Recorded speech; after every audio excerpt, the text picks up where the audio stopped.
ये मंगलवार। कौन सा दिन होना चाहिए?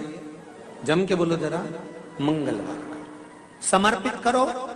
उसके बाद में आप विवाह के लिए अगर समर्पित करे हैं तो विवाह में देरी नहीं होगी। व्यवसाय और व्यापार के लिए या नौकरी के लिए समर्पित करे हैं तो उसमें देरी नहीं। तुम जिस दिए में भगवान की आरती उतारते हो, जिस दिए से तुम भगवान की पूजन करते हो, उस दिए की बत्ती को नीचे डाल दीजिए और उस दिए को पानी की बाल्टी में धो दीजिए। कौन सी बाल्टी में? जिस बाल्टी के पानी से आप बच्चे को स्नान करा सको। महाराज केवल भगवान पर से ले जाकर, पास में से ले जाकर उस बाल्टी में थोड़ी देर डाल दो और उस बाल्टी के पानी से उस बच्चे को स्नान करा दीजिए। 15 से 20 मिनट, आधा घंटा लगेगा, बच्चे का बुखार पूरा उतर जाएगा।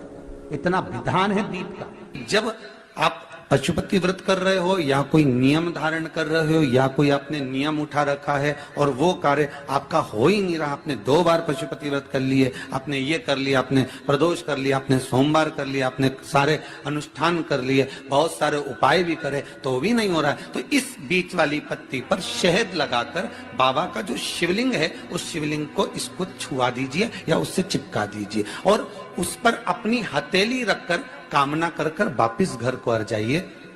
बाबा आपकी वो मुराद शीघ्र 3 महीने के अंदर पूरा कर ही देता है। ये पक्ष। तो 3 नियम अपनी जिंदगी में धारण कर लें। अगर ठेला लगा रहे हैं रोड पर, अगर आपके पास में कोई व्यापार नहीं, कोई दुकान नहीं, कोई सर्विस नहीं, कोई नौकरी नहीं, 3 नियम जिंदगी में आओ। पहला, एक बार जिंदगी में पशुपति व्रत अवश्य करो। दूसरा, प्रत्येक प्रदोष एक शंकर जी के मंदिर में दिया और एक अपने घर के दरवाजे पर दिया अवश्य लगाओ, प्रत्येक प्रदोष। और तीसरा नियम बना लो, शिवरात्रि महीने की आती है, हर महीने की शिवरात्रि में शंकर जी के मंदिर पर दिया, बेलपत्री के वृक्ष के नीचे दिया, आंवले के वृक्ष के नीचे दिया और अपने घर के दरवाजे पर दिया। ये 4 स्थान पर दिया। प्रत्येक महीने की शिवरात्रि पर लगाना प्रारंभ करो। 4-5 शिवरात्रि निकलेगी, बाबा इशारा कर देगा और तेरी नैया पार। शिवलिंग है, जलाधारी है, पार्वती जी की मूर्त है, गणेश जी की भी मूर्ति है, कार्तिकेय जी की भी मूर्ति है, नंदी की भी मूर्ति है। तो किसी ने कहा कि गुरुजी हम जब शंकर जी को जल चढ़ाते हैं तो पार्वती जी को, गणेश जी को, कार्तिकेय जी को, नंदी को, सबको जल चढ़ाना चाहिए। शिव महापुराण की कथा कहती है केवल शिवलिंग पर आपने जो जल समर्पित करा है वो जल पार्वती जी को भी मिल गया, गणेश जी को भी मिल गया, कार्तिकेय जी को भी मिल गया। उसके सिवाय तुम्हें ये नहीं कि यहां भी जल चढ़ाओ वहां भी जल चढ़ाओ, ना, केवल शंकर जी पे तुमने जल चढ़ा दिया, शिव पिंडी पर जल चढ़ा दिया, वो जल तुम्हें शंकर भगवान का चढ़ा हुआ जल सबको प्राप्त हो गया। अब उसमें तुम्हें ये नहीं सोचना कि मैंने पार्वती जी को तो स्नान कराया ही नहीं, मैंने गणेश जी को तो स्नान कराया ही नहीं, मैंने कार्तिकेय को तो स्नान कराया ही नहीं, ना ना ना। आज पंजाब की इस पवित्र भूमि पर अगर ये प्रसंग निकला है तो इसको आप अगर सुनेंगे तो आपका जीवन सार्थक होगा। शिव जी को 5 तरह से जल चढ़ाने का तरीका है। जैसे पंचामृत होता है, दूध, दही, शहद, घी, शक्कर, ये सब पंचामृत के अंतर्गत आते हैं, उसी तरह शंकर जी को 5 तरह से जल चढ़ाने का क्रम वर्णित किया गया। अब उसको समझेंगे, बहुत सावधानी से समझिएगा। पहला, जल लेकर आए, सीधे डायरेक्ट शंकर भगवान के शिवलिंग पर चढ़ा दिया, ये प्रथम जल का चढ़ाने का तरीका। दूसरा,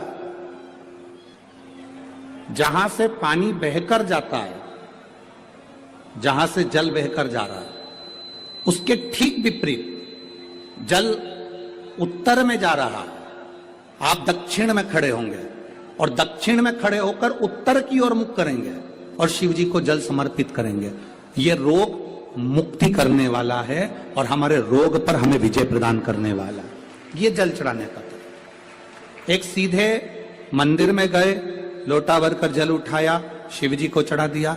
दूसरा जल, जहां से पानी बहता है, शिव जी का चढ़ा हुआ जल जहां से बहकर जाता है उसके ठीक विपरीत में शिव जी का जल इधर जा रहा है तो तुम यहां खड़े हो, तुम यहां बैठो, यहां मत बैठना, यहां मत बैठना, इधर बैठो। अगर रोग का निवारण है तो यहां बैठकर।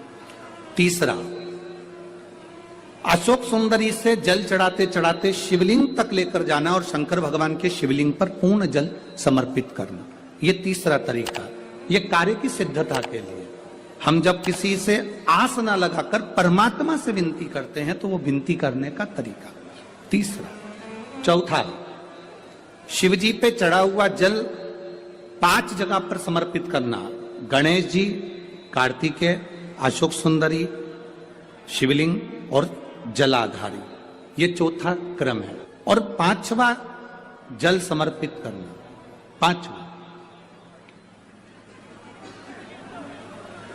5वें नंबर का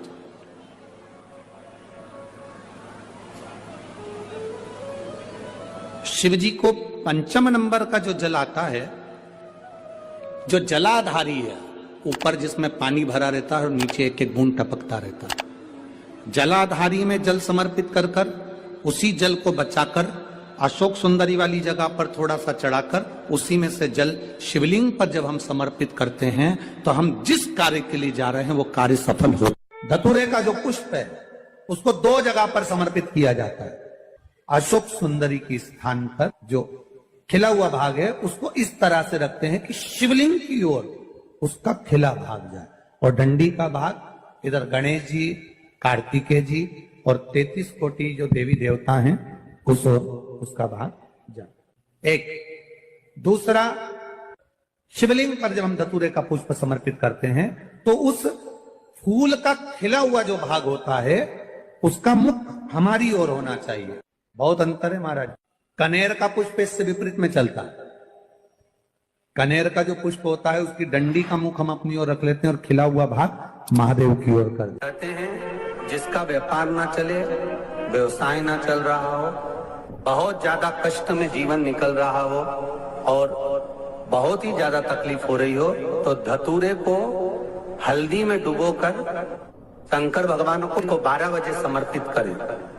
उस धतूरे को वापस उठा लाएं 5-10 मिनट के बाद, श्री शिवाय नमस्तुभ्यम बोलकर लाल कपड़े में उसको बांधकर व्यापार वाली जगह में कहीं पर भी उसको बांध दिया जाए। व्यापार पीछे नहीं हटता, व्यापार अग्रण्य भाव में बढ़ता चले जाता है। महाराज, हल्दी में डुबोना पड़ता है। जलाधारी, अशोक सुंदरी वाला स्थान, ये जो जलाधारी है, बेटियों के स्थान से जलाधारी तक जो कनेर के माला बनाकर स्पर्श कर कर लगा देता है, शिवरात्रि के दिन प्रदोष काल के समय पर उस पति पत्नी में कितना भी झगड़ा हो रहा हो, आपस में प्रेम बनना प्रारंभ हो जाता है। अदालत का केस धीरे धीरे समाप्त हो। ये भी अलग अलग होते हैं।